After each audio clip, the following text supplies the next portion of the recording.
Hello painters, it's Debbie from acrylicpouring.com and we're back this month for our October pouring challenge. So join us, there's 8 of us in our pouring challenge team, and this month we even have a guest joining us. So welcome to Rio, she's taking part in our pouring challenge this month. So Sarah from Bakerboo Paints has given us this challenge and it's a toughie. Our challenges are always difficult, but this one really had me stumped for the longest time, and it may well still have me stumped. Our challenge this time is to use a very limited palette in just one colour and various shades, so like a monochrome palette. I have picked blue because blue tends to be my favourite colour, although I'm not sure it's going to work out for this painting, but we will see. So I've got an ultramarine blue, this one just here, then I have a cobalt blue. Then I've got a much lighter one. This one is a apple barrel one, parrot blue. And then I've also mixed up the parrot blue with a lot more white to create a very light colour for my background. So in addition to making a monochromatic painting, the next part of the challenge is that we have to use a puddle pour. So basically we pour the paints on top of each other. And then to make it even more difficult, Sarah, she wants us to use a fork. Okay, I'm used to not using a paintbrush, but using a fork, this is going to be a first time for me. And I thought, seeing we're using cutlery, I'm also going to use a spoon. So I don't know if that's cheating or not, but my little pots here, they don't puddle pour very well because they have a little lip. So when I pour, it kind of goes wonky. So I'm actually going to try and pour my paint using a spoon. So we'll see what happens. First of all, I'm going to use the most of this light colour on my canvas just as a base. Oh, have I got enough? This looks a bit thin. Let's see. Let's get that mostly out of there. I've got my palette knife. Oh, forgive me, I'm going to have to go and find my palette knife. Well, I think the fairies have come because I can't find my palette knife. So I think it's about time I got my spoon out because I think that'll do just as well. So what I'm going to do is just put my base colour pretty much all over the canvas. Oh, I've already put my finger in it. And I've got a little bit in reserve so that I can do the edges, but I'm not too worried about that just now. I'll fill those in a little bit. So there's my base colour. See, I knew the cutlery would come in useful. I wasn't planning on using a spoon. I was going to use my palette knife. But I don't know where that's gone. The fairies have got it. Okay, so scrape some of that off into there. And I've got a wet cloth for wiping off all of my kitchen utensils. So I thought what I would do is 3 puddle pours. I'm going to do 2 here, 1 here. And then tip them this way. So they create like a teardrop effect. So I'm going to try and create a puddle with my spoon. Let's see. And I would like for them to be kind of reasonably equal. Okay, that's a bit smaller. Let's see. And my third. Oh, no, I don't want to create any mess. I just want to get it in the circles, but I've already created a mess. Okay, so I'm going to wash this one off. I have to be careful not to drip the paint on the other parts of the canvas. Okay, so that's my darkest, and now I'm going to put the next one kind of in the middle. Oh, I'm already making a mess. This is hard. It's going more over the top edge of the canvas than I'd wanted it to. That's why it's a challenge, right? Okay, so that's colour number 2. Oh, I think I've just got too much paint all round. They're spreading more than I wanted. Bugger. Okay, well, I've got to keep going. That'll teach me for not planning this out properly in advance. Just rushing in here. Okay, so there's my 3 puddles. I had planned to have space between them, but wow, I've used too much paint, so that hasn't worked out. However, I'm still going to tip, so I'm going to tip these towards me now so that I get hopefully like a teardrop shape. Let's see what happens. Okay, not particularly teardroppy, and they're also not very even. Oh well. It's a challenge. It's supposed to be a challenge. So my intention, I'll tell you my intention now that it's gone wrong. My intention was that they were going to look like feathers, and that I was going to feather the edges with the fork. But now that I've got no space between them, it's not going to look like feathers at all, is it? Oh well, okay. So what else can I do? I'm going to take some of this lighter colour. Let's see, what can I do? I'm going to use the fork and pick up some of that light, and I want to create like a little drag through the centre, like the vein that runs through the centre of a feather, you know.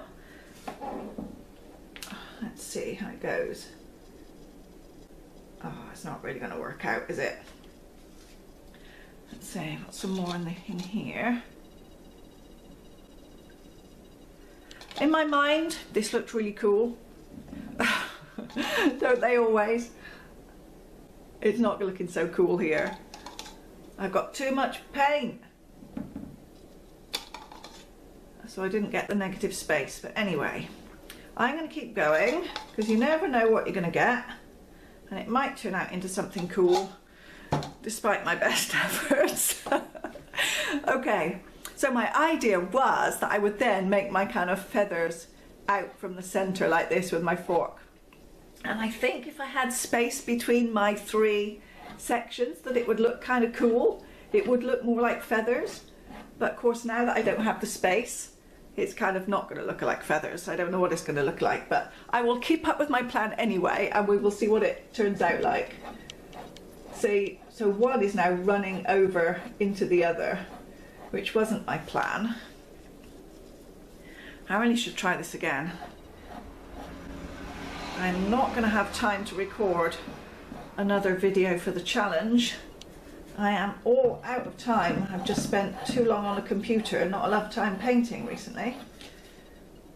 Okay. Oh, darn it. I think the idea was good. If I had done it with a lot less paint and more space in between, I may have ended up with something that looked a bit more like feathers. Because I think the way that the paint goes off into the white looks kind of nice. Oh, it's really too late. I can't do anything to save it now. It's too much paint. What can I do? Let me give this some thought. Yeah, they've kind of run in together too much. Okay, but this looks nice. I really like this where I've got where they've gone over each other. So my feather idea didn't work out, but nothing is ever lost, right? So what I'm going to do is try some kind of marbling. So I'm going to go across the whole thing because it's not feathers, but it could. Oh, is that a little lump there? Let's get that out for a start. That's messed up my marbling. So now, okay, it didn't make feathers, but let's have a go with the marbling because that's something I've always wanted to try too. So that looks kind of cool. I probably need more of the dark blue to really give it more definition. But anyway.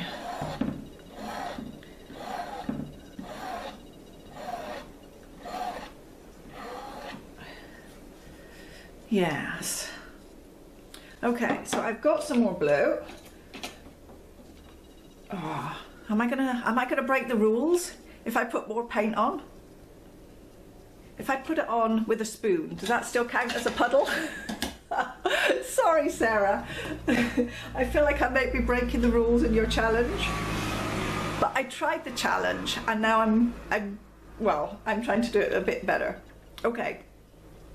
So I'm going to create lines through those bits there because they were too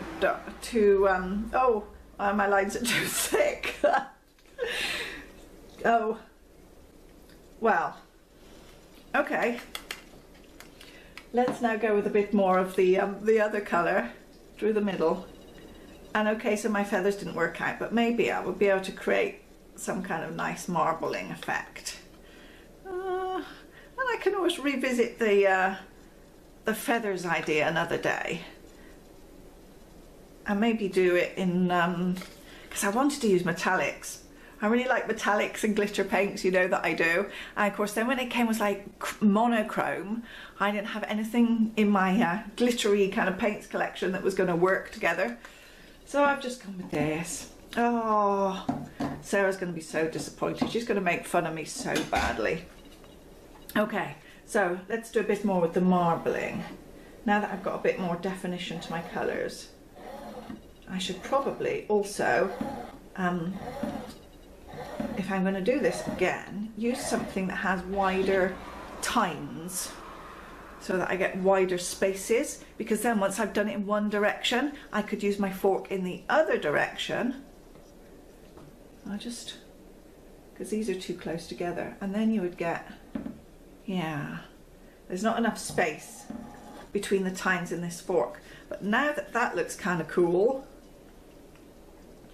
I think, oh, that's too much.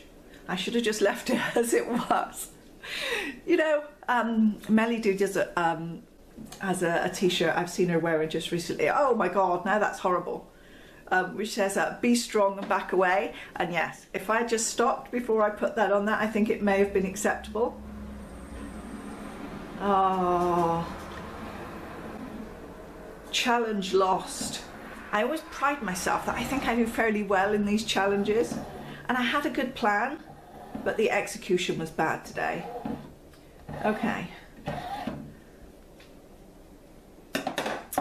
So there we have it. This is my challenge result for October. I challenge you to do a whole lot better than I did. The challenge is to use monochromatic colours, so you're only going to use one colour and ranges from light through to dark on your paints. Then you're going to use them in a puddle pour and tilt, and then embellish it with a fork and do a much better job than I did.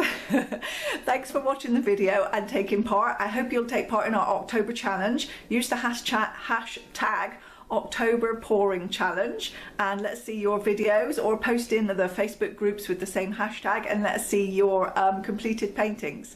And hang around, because after this we're now going to show you the images from all of the other people in the team who did a much better job on this challenge, let's face it, than I probably did.